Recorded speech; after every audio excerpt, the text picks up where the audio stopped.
Welcome, everyone, and thank you so much for coming. Can you all hear me? Yes. Good. We have a panel of financial experts, as you know, which will be moderated by James O. Michel, or JOM for short, as he is known by friends and family.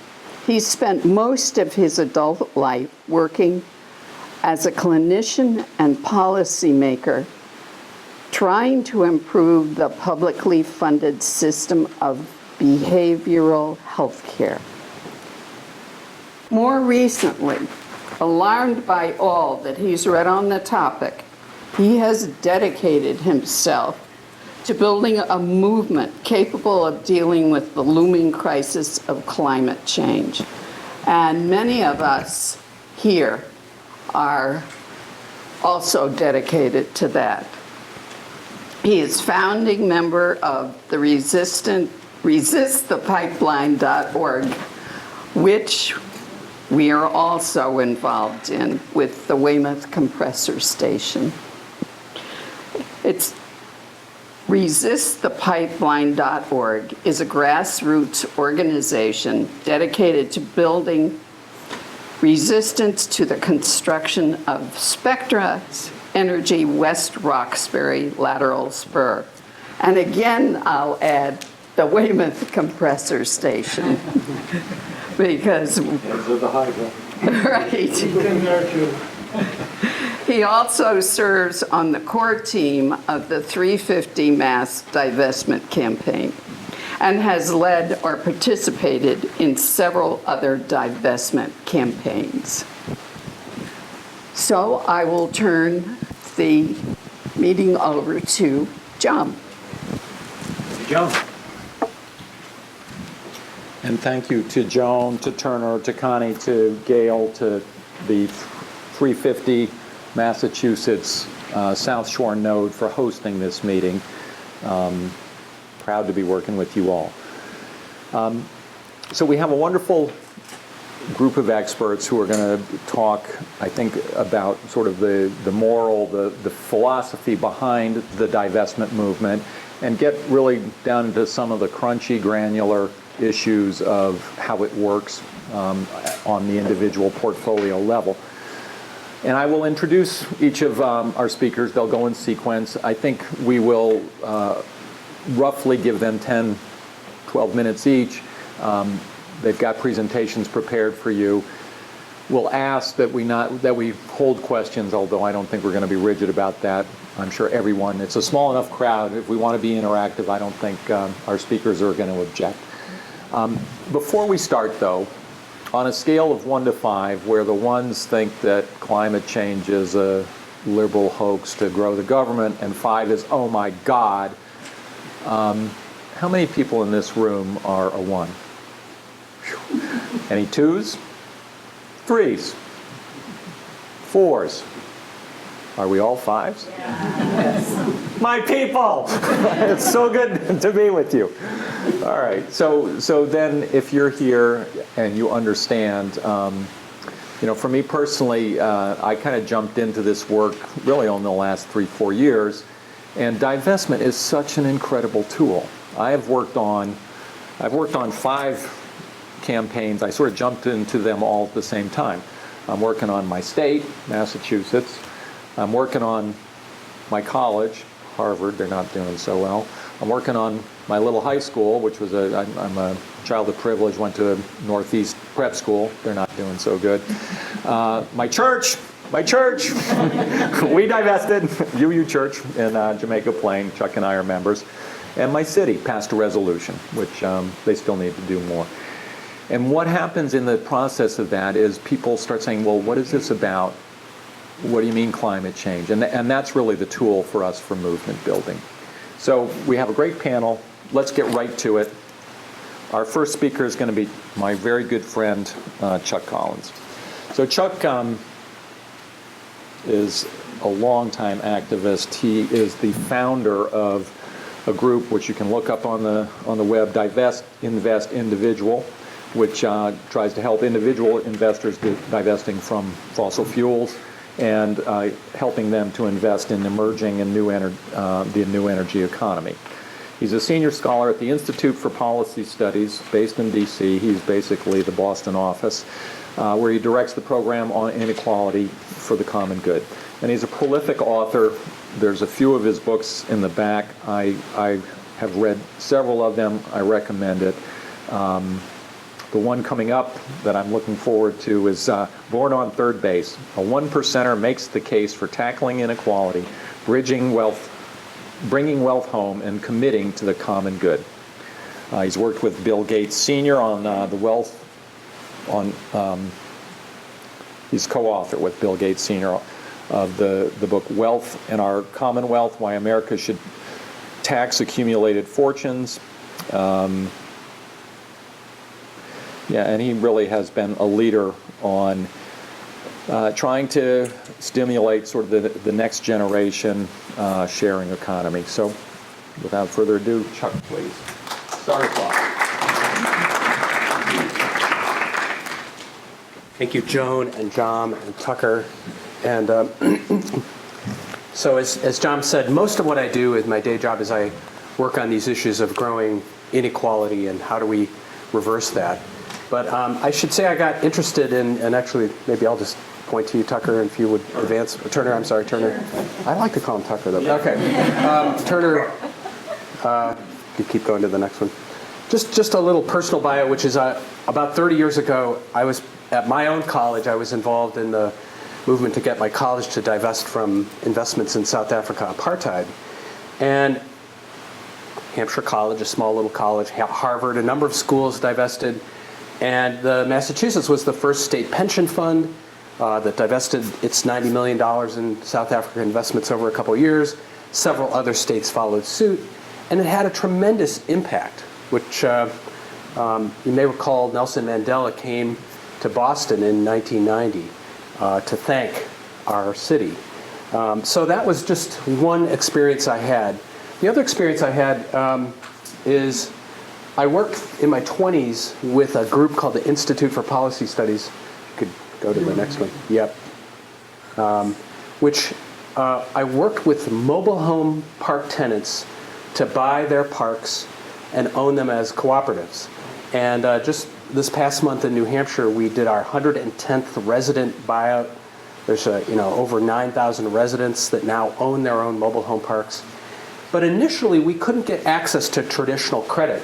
And we had to find ways to engage socially responsible investors and people interested in redirecting capital. And that leveraged in the traditional banks and others. So as I talk to you today about divest and invest, I feel like I'm sort of reliving my 20s because this is very much of an area that I was interested in. I think that we don't really, if you could go to the next one.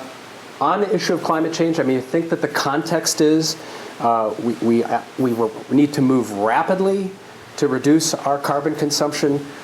We know that we need to keep 80% of the fossil fuel carbon assets that are currently on the balance sheets of the large fossil fuel companies. We need to keep them in the ground in order to prevent catastrophic climate change.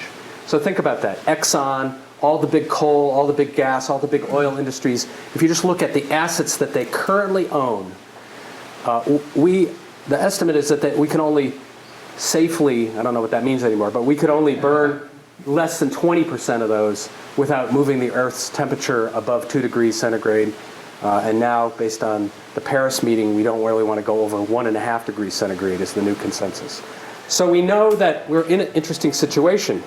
And actually, if we could go, I think I said that's the math, so if we could go to the next slide. The problem is we have a powerful fossil fuel industry that is maybe the most powerful industry in the history of the world in terms of its clout to block the transition to a clean energy future. They're using their political clout and their influence to block the road. And we know that in the last year, fossil fuel industry spends almost $600 billion looking for new fossil fuel assets when we already know we can't even use and burn the ones they have. So their business model is fundamentally in conflict with human survivability right now. The next one. My daughter has a really interesting explanation of the theory of change for divestment. She's 20 years old. She's very active in the divestment campaign at her college, Earlham College in Indiana. And if she were here, this is what she'd ask you. She'd say, I'm curious how many people here ever flew on an airplane that had a smoking section? How many people actually had that experience? And think about how ridiculous that was, right? Okay, all these people back here are going to smoke and the rest of you are not, right? How many people ever had to work in a restaurant or a bar where they had to breathe in secondhand smoke as part of their job?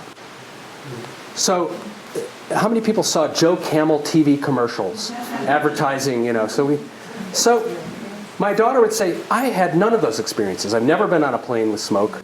I've never worked, she works at Dunkin' Donuts and different restaurant jobs. She's never had to inhale secondhand smoke. She never saw a Joe Camel commercial. The reason is because a previous generation of people organized, took on the tobacco industry, sued them, divested from them, essentially called them out as a rogue industry that was using its power to block reform, and ultimately weakened them to the point where they could be regulated. That is the theory of change around divestment. It's very similar. How do we essentially call out an industry that's blocking the transition we need to take? You see another picture here. There are so much better direct paths to this agenda. We should be thinking about things like putting a price on carbon, experiments in sequestering carbon, ending subsidies to fossil fuels, shifting investment into green jobs. This is the proactive agenda that we want. The problem is the fossil fuel industry is using its power to block this agenda. So that's the sort of theory of change behind divestment. And if I could see the next picture. So essentially we need to separate oil and politics, and divestment is one of the ways we can do that. Let me see the next picture. So when people talk about divestment, usually there is a pledge or an intention or a process. And some of you may remember stop, drop, and roll from when you were in grade school and you were doing fire drills. So the basic principle is, and this is part of the individual divest, invest pledge, stop new investments in fossil fuels. So the first part of the pledge is, I'm not going to make any new investments. Second is drop. I'm going to, over several years in a way that doesn't undermine my financial security, sell off and divest from the fossil fuel sector. And then I'm going to roll the money into the new energy economy and to other investments. So that is sort of the basic idea. Now, there's some objections, and I want to kind of run through them very quickly. John's alumni president, Drew Faust, wrote a letter specifically arguing why Harvard should not divest. And here are the main points. One, she said, we should not politicize our investments. Secondly, divestment is meaningless. I mean, you could divest, and who cares? You're just selling your stock to another investor who's going to stay in the market. It doesn't have any actual impact. Third, it's hypocritical because, look, we all use fossil fuel. We're all very, very dependent. We're all in the web with the fossil fuel industry. Why are you picking on these actors in particular? And fourth, it will put you at financial risk. It will undermine your financial stability if you divest. Those are some of the arguments. Another one that comes from even some of our closest friends is that you would be more effective not divesting but being engaged by using your ownership in fossil fuel assets to introduce shareholder resolutions to sit and negotiate with the fossil fuel companies. So let me give you my quick and pithy comebacks to some of these. First, don't politicize investments. Just to quote Archbishop Desmond Tutu, why is it that the status quo is considered apolitical, but when you try to change the status quo, it's considered political? Where you invest your money, whether you're asleep or not, is a moral choice. Money is a moral statement of your values, what you value, where it goes. So it's simply that. On the question of, is it meaningless? I remember the day in June 1990 when Nelson Mandela, he walked free. You may remember, actually I have a picture here, the next picture. He walked free June 23rd, 1990. He came, his first trip to the United States. He didn't go to New York, to the UN. You would expect maybe he would go there. He didn't go to Washington to meet the president.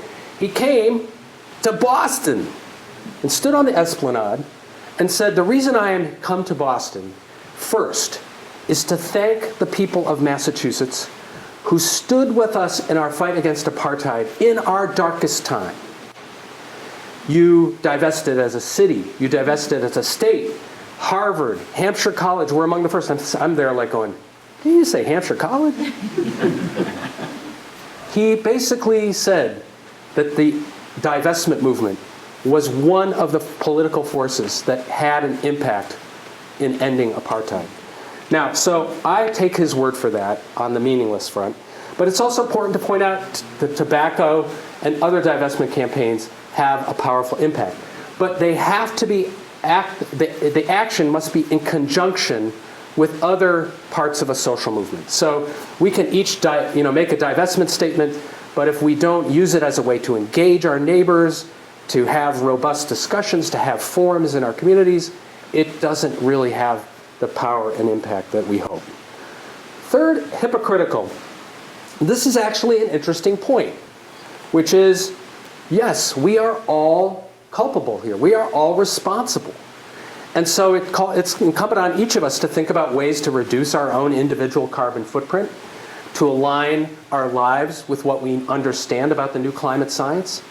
But it's also important to say that there are powerful institutional actors who have disproportionate clout in shaping our future.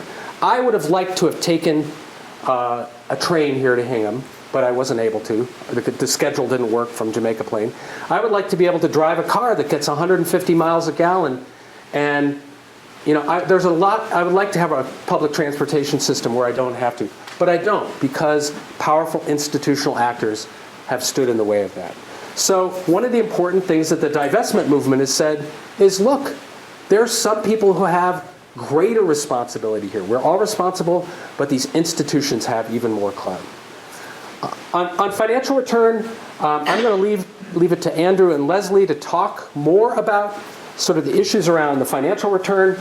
But there's sort of an understanding that when conventional wisdom is when you limit the universe of investments, you increase your risk.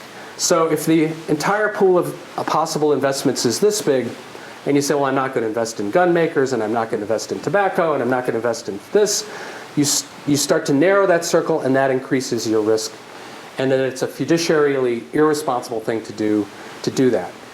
I would argue, and I think there's growing evidence, that now to be fiduciary responsible, you actually have to look at what they call carbon risk. The fact that if these companies actually are not able to extract and burn their product, they will be stuck with what they call stranded assets. They will be stuck with assets on their balance sheets. We already know that there's huge volatility in this market. Look at what's happening to coal, to gas, to oil. And we know that there's millions of bets, speculative bets placed on top of that, which is creating all kinds of volatility. So Leslie and Andrew are going to drill down on this point, but I just want to leave you with an important image here, which is my next picture, which is on the question of, maybe the next one, please, carbon liability. But imagine that you have an investment in a warehouse of IBM Selectric typewriters, and you decided you were going to hold on to those million IBM Selectric typewriters. Top of the line. And I had one, I really miss it kind of some days. But that is an example of a stranded asset. If you were invested and you did not make the transition out of IBM Selectric typewriters, you have an obsolete technology and you have a stranded asset, that warehouse. Next slide. The thing that's important is that on the question of leverage, are we better off? In our own, the Unitarian Universalist Association, our treasurer is a strong advocate of engagement versus divestment. He would say, look, we can do a lot of good. We can We can sit down with these companies. We can push them as investors. And if we withdraw, we don't have our voice at the table. The point that I think that the divestment movement is saying is, look, shareholder activism can have an impact on certain behaviors of companies. It can, for instance, get them to change maybe some of their internal environmental practices, or minority hiring, or women on boards, or addressing issues in human rights companies. But when you're calling on a company to change its core business, to stop doing what they're designed to do, that will not be effective. And so there is still an argument to be made for some engagement, and people are doing that. But the divestment movement is basically saying, in the great Puritan tradition, I renounce thee. I divorce thee. I disassociate myself with you. You are an outcast, and I am shunning you, and I am going to do everything I can to delegitimize you and revoke your social license to destroy our planet. And that is where the divestment movement has parted ways with the history of constructive engagement. Finally, I would just say there's a powerful argument, which even if we can disagree about the fossil fuel industry, there's so many other affirmative places to put investments right now. Sometimes we get focused on the negative divest, but when the consensus could be around what's the affirmative proactive invest. And in that world, and Leslie and Andrew will talk about this, but let me just say, there's a whole universe of alternative investments. Do that. There are funds like the Green Century Fund and like individual investment managers and others. There's also a world of what I would call impact investing, which is people saying, how do I move my money? Like the mobile home parks that I worked in, how do I redirect capital to community development financial institutions, to the institutions that are building the new economy, and still get some rate of return? So the good news is this is a movement. And in closing, I would just say part of it is to think about how can each of us individually leverage what we have, both as an individual, as a member of an institution, as an alumni. Divest Invest is now has we started, you may recall, actually I see the next picture. You may recall in September 2014, the big climate march, and the Rockefeller Family Foundation, which fortune obviously came from oil, made the decision to divest their $860 million endowment. And on that date, we announced $50 billion in divestment pledges from individuals, religious congregations, foundations, and universities. At the climate summit, only a little more than a year later, we announced $3.4 trillion in institutional and individual commitments to divest from fossil fuel. So there's a huge movement out there. So think about each of the places where either in your own individual life you could be a source of leverage. I think tonight we're talking a little bit more about the individual side, but I invite you and encourage you to think in that way. Did I have one more picture, I think? I can't remember. I think I put some. Okay. Thanks.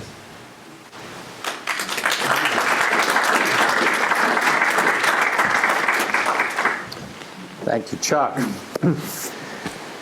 Well, now let's get a little more granular. Next up, we have Leslie Samuel Rich. Leslie is the president of Green Century Capital Management.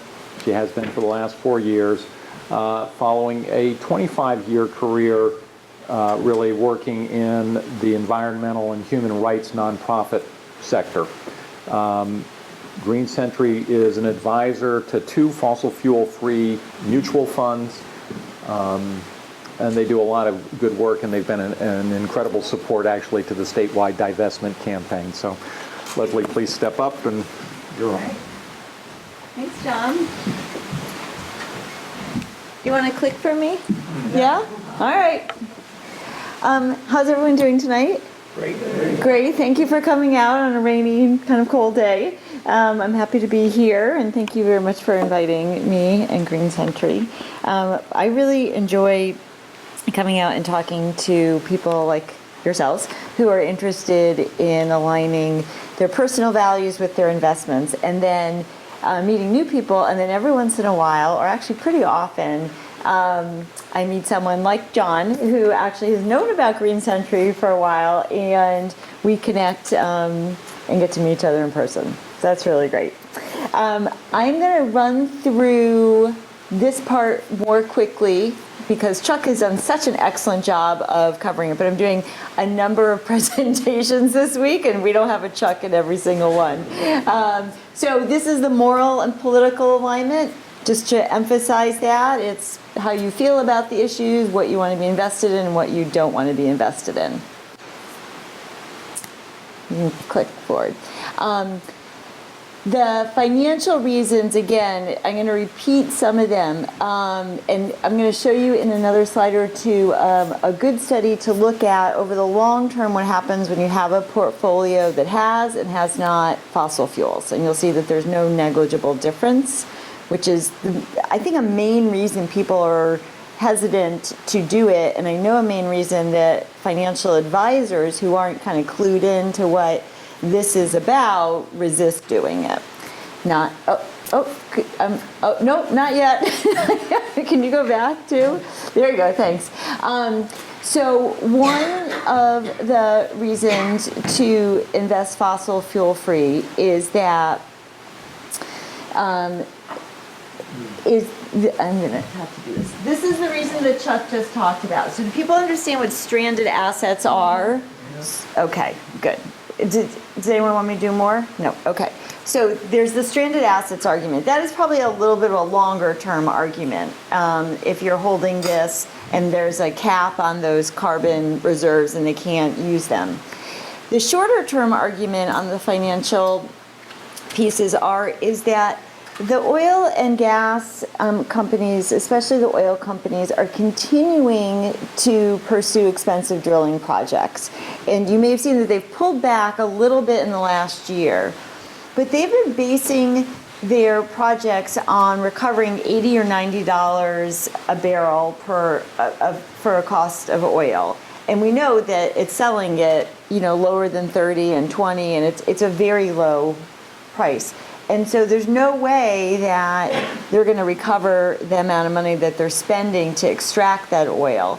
And what that means is that if you're a shareholder in that company, you're paying for these massive, environmentally dangerous, and really not financially beneficial to the shareholders' projects at the moment.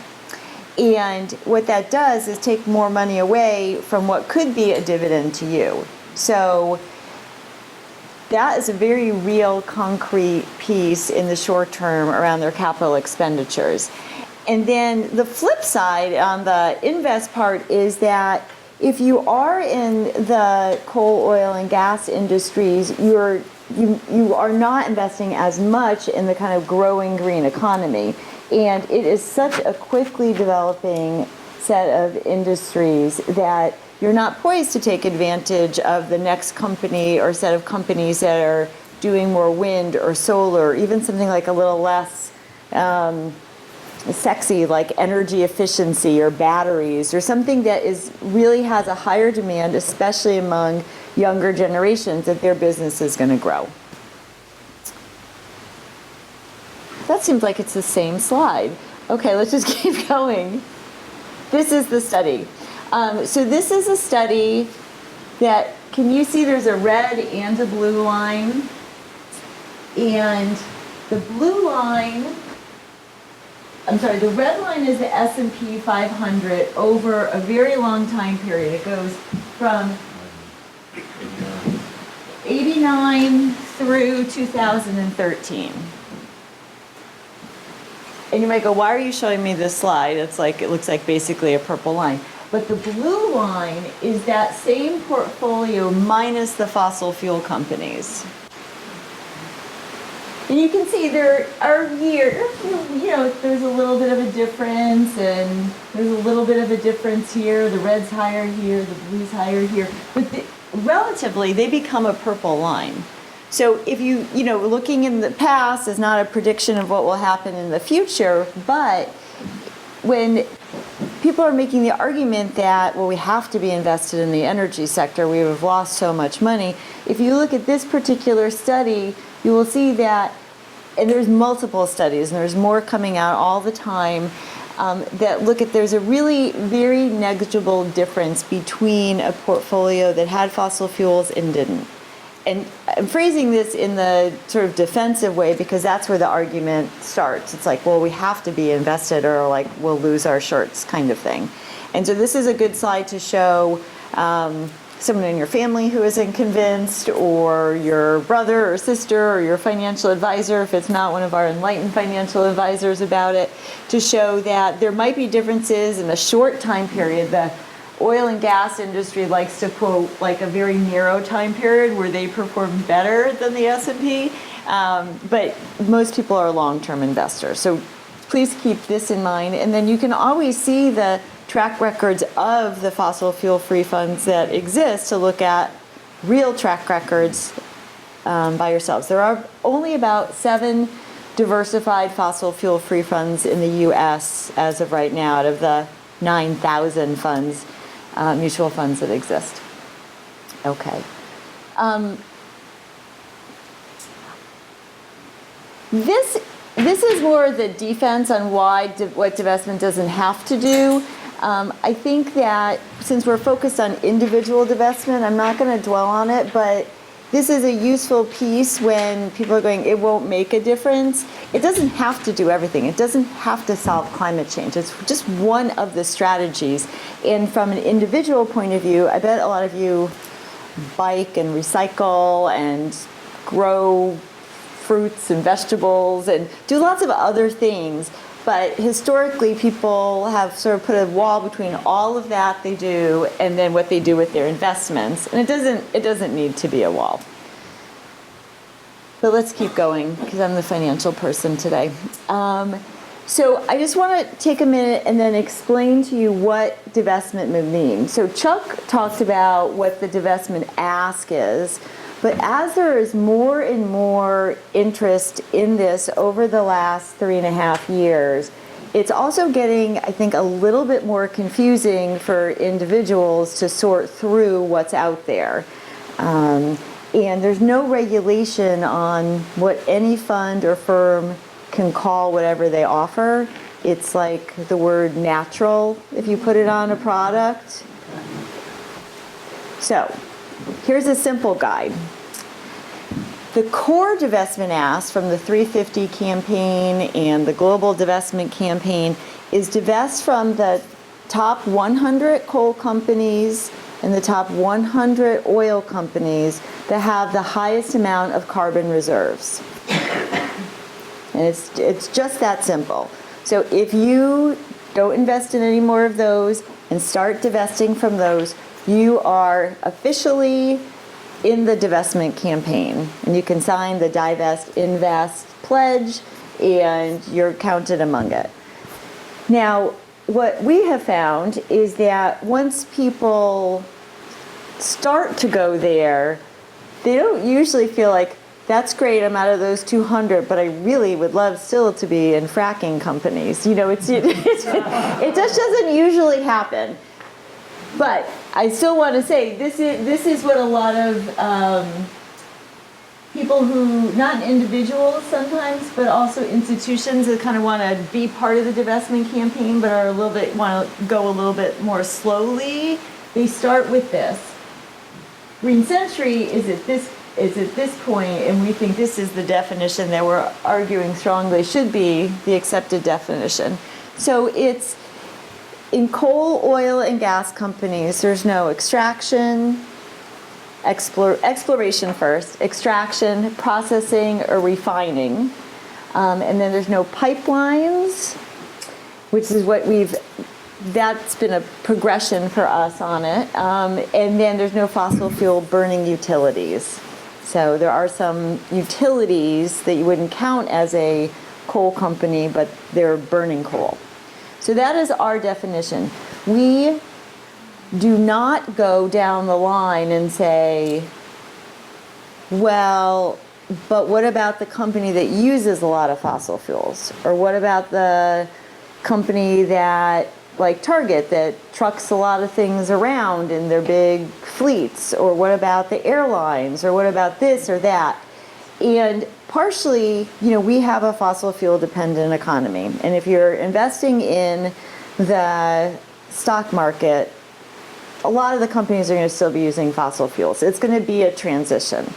And the other really practical reason that Green Century has this is that people become a little too immobilized around it. It's too big of an ask to say, first get out of the dirty energy sector and then go through every single company and make sure they're not using a certain percentage of fossil fuels. It's like, you might evolve there over time or maybe not, but we have seen, especially like family offices and small foundations and institutions, get kind of stuck in feeling like, if I don't do everything and I'm overwhelmed to do that, because it's really, really hard to do that, then I'm not going to do anything. And they kind of just walk away from the table. And to me, that's almost tragic. So we have a clear, bright line. This is where the divestment campaign is. This is where fossil fuel free totally is. And you should feel, if you're divesting, you should feel great about either line that you're on. Keep in mind these things when you're looking at other funds that I would say are not fossil fuel free, but may call themselves fossil fuel free. And I'm telling you, State Street has a new one out that it literally says it's fossil fuel free. It's in the press as being fossil fuel free. It fits this definition, but there's gas companies in it and oil companies in it, and it doesn't fit this one. So just be aware. There's no accepted definitions: sustainable, low carbon, impact. There are ways to measure the carbon footprint. We've done carbon footprint on our funds, but you can call anything anything. So you have to look at the materials, trust the company, talk to them, or use an advisor to help you. I also, know what the 7 fossil fuel-free funds are because they're ours and 5 others. So it's pretty easy to find them. And if you're really deep into it and it says they're low carbon, you are looking for low carbon, you first look at the energy sector holdings. I don't want to go too deep into this because, again, I know people are at different levels of figuring this out. I don't want to overwhelm you. There is a lot more on this if you want it, though. Okay. This feels like the limits of shareholder advocacy. I think I'm going to pass on this one. Thank you. And we're going to go to learn how to divest. So again, really break it down really simply. So learn what you own. If you have not consciously figured out your investments and aren't in individual stocks or just have everything in the bank or some very simple kind of thing, and you're in a mutual fund or an ETF for your IRA, for your kids' retirement plan, for your 401k, whether you intended to be or not, you are likely in fossil fuels. It's like, I know you probably didn't intend to be even, you may not even understand it. That happens. I used to think, oh, I'm in this Fidelity. And I would think about the title of the fund and be like, I don't have Exxon.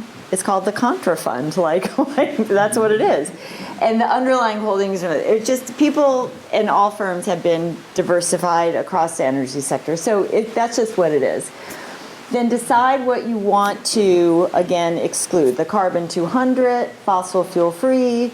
We definitely have investors who just want to avoid gas companies because they're in New York State and they really feel, they probably want to avoid coal and oil too, but what they're really looking for is that we hate fracking companies, we need to be out of them. So that is up to you to decide. And then you look for the different options. And this is geared to someone like probably many of you who are doing it on your own.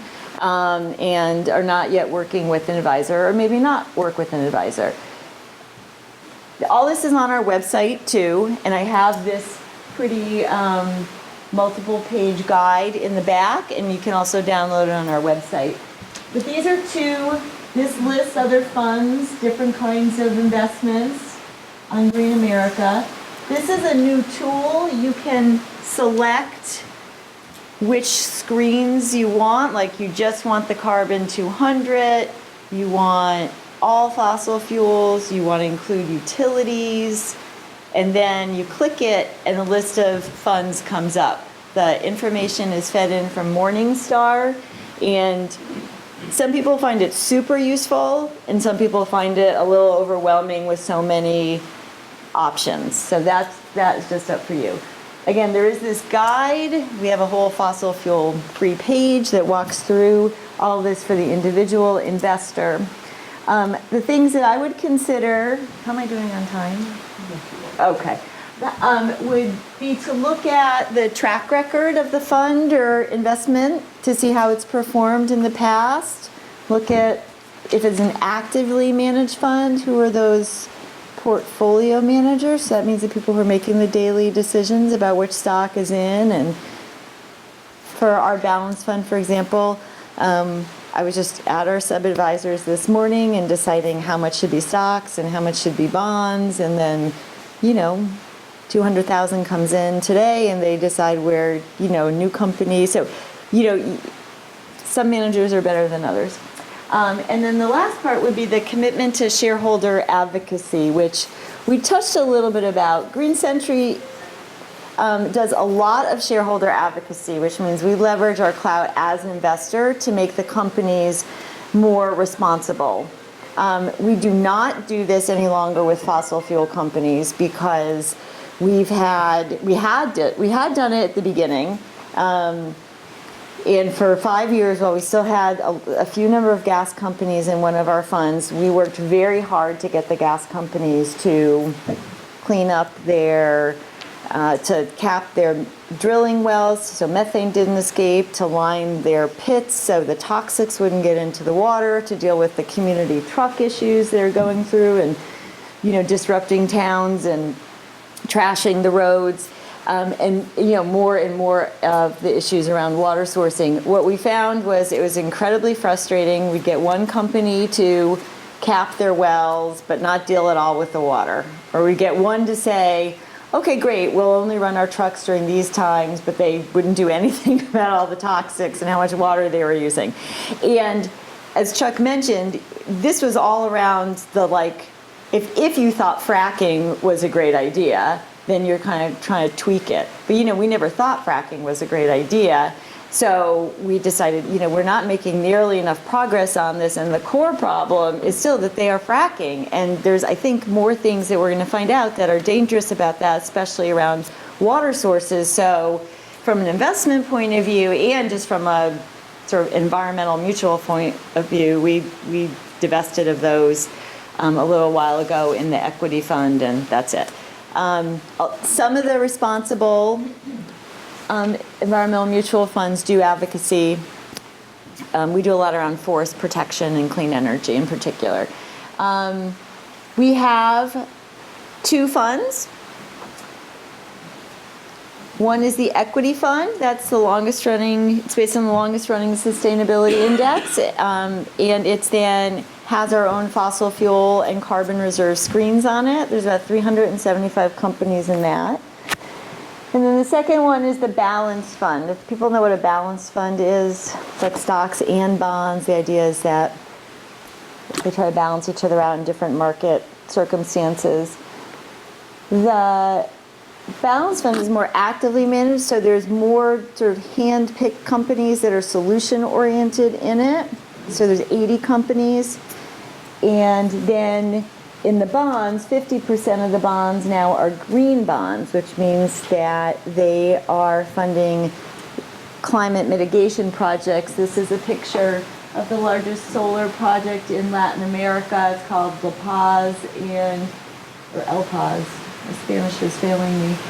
And a green bond in the balanced fund is supporting that, as well as the new, I just mentioned, if people saw that Apple just came out with the biggest green bond. I think maybe only I read this, which is okay, because I just bought a new Apple phone. The Apple guys didn't even know it. We have the Apple green bond in it too. And then both funds have other kinds of screens that you would probably be looking for around GMOs and tobacco and military and nuclear weapons and pesticides and factory farms. We're a very green company. That's all what I need to say. So that is it. That's disclosure. Thank you so much.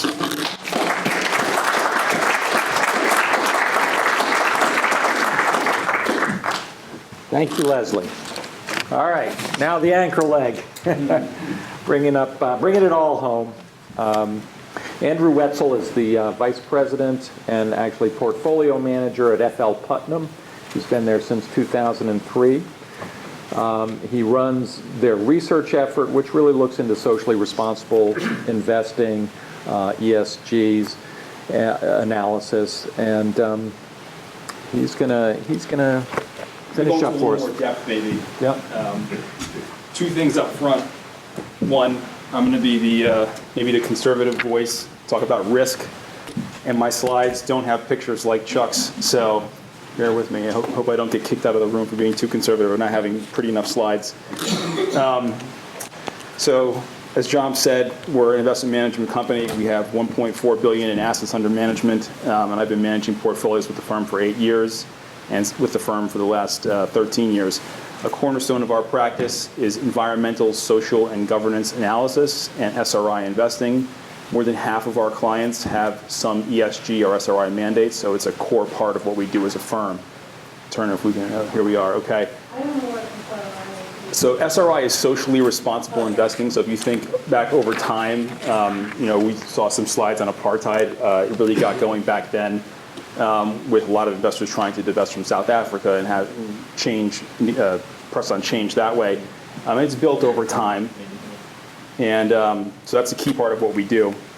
Our approach to the market's a little different than Leslie's firm. So Leslie and many others like her, we consider activist investors, and so they're going out and they're pushing for change and trying to really bring attention to a number of these really important issues.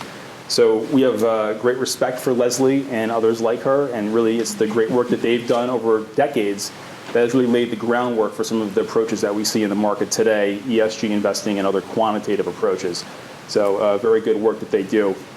We approach the market in a little bit of a different way. So we're not activists, we're investment managers first, and we let our clients tell us what's important to them. And we then use our platform of data and analysis to go through and customize the approach for each client. So a little bit of a different way to go. We have clients on all sides of the issues.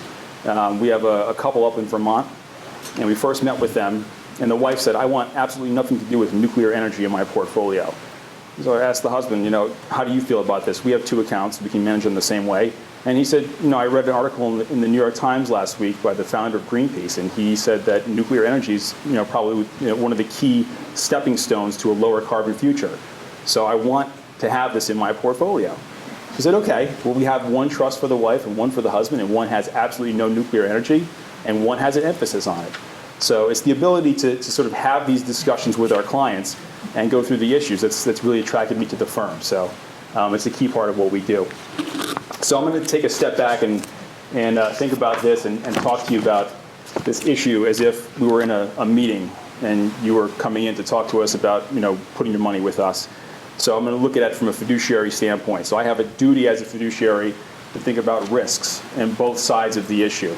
So why divest? What's the problem with energy companies? What are the risks? There are environmental concerns. Leslie touched on some of these, spills, fracking. You've probably heard of the water that comes out of the fracking wells and they're injecting it into the grounds, and there's a risk of earthquakes. There's so many reasons to be concerned about what many energy companies are doing. You may just want to align your portfolio with your values. Stranded asset risk, as Chuck hit on and Leslie hit on, that's probably the most compelling as a long-term investor. You really have to worry about that because carbon regulations are going to build over time, and really 80% of reserves are potentially at risk of being stranded. So that's a major concern from an investment standpoint. On the other side, there are risks to divestment. There are altered portfolio characteristics and there are return deviations. Now, if we flip to the next slide, what you'll see, this is a snapshot of the energy sector. So right now, the energy sector is 6.5% of the broad market. That's down substantially over the last 18 months or so with a decline in oil prices. But what you'll see here in the highlighted areas, the green highlighted areas, are the portions of the sector, integrated oil and gas, exploration, production, and coal. And coal is almost gone already. You saw bankruptcy a week or two ago. And these are the areas you would divest from if you were divesting of the top 200 reserve holders. Now, if you're worried about stranded asset risk and saying, okay, well, some of these reserves could be impaired and these businesses could be devalued over time, well, what about the rest of these companies? The equipment and service, storage and transportation, refining and marketing. These areas support or work with the other energy companies, so they'll also likely be impaired. Now, we've seen, again, our clients are diverse and have different views on this, and we have institutions that are totally out of the energy sector completely. And we have one good example is a climate activist who is out of the top 200 reserve holders, but he's okay with us owning storage, transportation, shipping, opportunistically, and his focus is on returns as long as he's out of the top 200 reserve holders. So there's many different ways to approach this. We're seeing a clear movement toward divesting of the entire sector. That is really the way things seem to be going. So if we turn forward, if you're going to divest, what are you going to do with those assets? So maybe we'll just go through a couple of approaches here. One easy way to go is to just say, I'm going to take that money out of the benchmark and I'm going to put it into the other holdings proportionally. It's easily implemented. You can do it at fairly low cost. There are publicly traded funds. Leslie has one. There is some variation in the characteristics of the underlying funds. If you're taking out energy, you're taking out Exxon. So a risk manager or an institutional investor would tell you that's a very large, stable company, pays a nice dividend. So if you take that out, your portfolio is going to be a little smaller, it's going to have a lower yield, and it's going to be a little more volatile. Maybe a little concerning, but not over long periods. But there are some deviations over short periods. So if we take a look long term, this is very similar to Leslie's slide. This is going back almost 20 years, and you can see up here, this is annual returns. And the top one is the S&P 500, the broad market, and the one below it is the S&P 500 without energy, but rebalanced with all the other holdings a little higher. And you see you give up 0.1% on average per year. Now, if you want to align your portfolio with your values, that's not so bad. I think we can all handle that, right? We turn forward and think about the 18 months heading into the end of last year. That was a period where oil prices came down significantly. Supply and demand were both at fault there. And what you see here is the S&P underperformed the X-energy portfolio by a substantial margin, 3.4%. So it was a great time to be divested out of the energy sector. If we roll forward and look at the next slide, this is year to date. And what we've seen, we think, is probably a bottom, at least near term, in the price of oil. This is the energy sector performance, and you can see it annualized up here. And now you're off the mark by over 2 points. So that could continue. We could conceivably be in a period of time here where an X-energy portfolio is going to underperform. And so we like to point this out because if you go into your advisor or you talk to somebody and you're looking at returns in the marketplace and you're underperforming for a period of time, there's a risk that you give up on that strategy because you're worried about your financial goals. But then you take it back, we're not actually going to go back, but if you take it back to the previous slide and look at the long term, you have to really keep that in mind and make sure that you're staying focused on your long-term goals, your long-term objectives, and not get spooked out by volatility. But you're going to see it in both directions, and you have to understand those risks going into any investment strategy. Let me turn forward. So another way to go is to think about, I can take that money out of energy, I'm going to put it in companies that are going to really do some good. So companies that are doing something beneficial for the environment, we can call them environmental innovators. It feels right, it seems logical, given the shift from traditional energy to other sources. We know that we need to get on a more sustainable path globally. There are some problems with this approach. You have some major deviations in return, and the issue is that there are these regulatory frameworks in each country around the world that companies have to operate within. And in the alternative energy space and others, environmental efficiency, these regulations are changing very rapidly. These are young industries. Companies are growing rapidly, and the governments don't always have a good handle on what's going on with these businesses. So it requires careful research of the industry, the companies, and regulations. Let's move forward, Turner. So this is the last 9 years. So you go from 2007, top of the market, through the downturn in 8 and 9, and then the whole recovery. And what you have here is the broad market, and then you have global alternative energy and solar. So it sounds really good to take the money out of energy and put it in solar or alternative energy broadly, but the reality is over the last 9 years, that's not been a winning investment strategy. In fact, you've lost money. You've lost 8% on average in global alternative energy and almost 12% in solar over the last 9 years. So again, you have to really be careful what you're doing when you're taking energy out of a portfolio and think long and hard about where you're putting it. Let's roll forward, Turner. So when we think about this, we know because of these shifting regulations, you can't just go in and invest broadly necessarily in alternative energy. That can be a very risky proposition. So we look at 6 areas. These are the areas that we really consider in terms of finding environmental innovators. You'll see each one has a stock ticker next to it. I'm not making a recommendation for these companies. It's just an example of the types of businesses that are in these areas. But it requires a lot of homework. We're going in thinking about what kind of technology do they have? Do they have patent protection? Can they grow over a multi-year time period within the existing regulatory framework? How good is management? Have they proven themselves in the market? Have they been tested in a downturn? Can they handle it? Okay. We want to know what's the valuation of this company. Does it make sense given the growth profile that you have at hand? So there's a lot to really consider, but if you want to take the time and dig down, you can literally go to Google and you can type in alternative energy and then the letters ETF or exchange traded fund. You can find a stock. It trades like a stock, but it's a fund that's going to invest in alternative energy. It's going to have all the names, all the stocks that are going to be in that area, and then you can go through and try to take a look at them if you like doing research like I do. Literally, I spend my whole day doing this. So, but that's another way to go. So you can do that. The easiest thing to do is to go back to the beginning and redistribute among all the holdings and buy a low-cost product that's going to do that for you and stick with it for the long term. If you really like to dig in and do some research, I think this is a good place to get started. Maybe we can roll forward and just think about a couple, just wrapping up on this. So climate change is, we think, the defining issue of our time. Incredibly important. Divestment can help you reduce stranded asset risk over the long term, but you have to really stick with it through thick and thin. We've gone over a number of ways to approach it. You have to really think carefully about the risks that are involved, really with any investment strategy, and make sure that you keep your long-term financial goals in mind. Lastly, one additional slide, and Leslie hit on this, low carbon. So divestment does a great job of getting at the demand side or the supply side of the equation.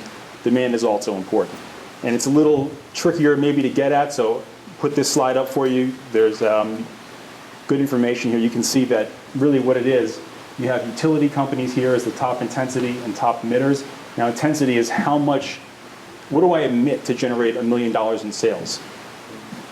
American Electric Power emits 7,662 tons of CO2 for every $1 million in sales. It's incredible. And you also see down here, this is broken down by sector, intensity by sector. Literally half of the carbon footprint, more than half of the carbon footprint of the entire market is in utilities. You know what the weight of the utility sector is in the market? 3%. It's a tiny piece of the market. You can literally take that out and you're cutting your carbon footprint in half. Okay? So divestment is great. It really does get at the supply side. But when you think about the whole picture and climate change and what really everyone here is aligned in trying to do, this is another thing you want to consider, and you can make a really little change and have a huge impact on your portfolio's carbon footprint. I'm going to leave it there. That's a lot of information. Happy to answer any questions. And then the next slide, Turner, is just some of our capabilities at the firm. So hopefully that's helpful.